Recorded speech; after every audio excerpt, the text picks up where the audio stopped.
Welcome, engineers. This is the Section Modulus Calculator for both elastic and plastic calculations, which determines the section properties critical for bending stress analysis.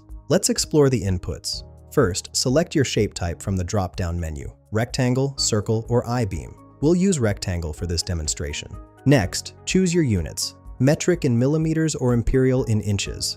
We'll stay with metric. For a rectangle, you'll enter width B and height H. For a circle, you'd enter diameter D. For an I-beam, you'd input overall height H, flange width BF, flange thickness TF, and web thickness TW. Here's our example. For a rectangular cross-section with width B of 10 millimeters and height H of 10 millimeters, click Calculate Section Modulus.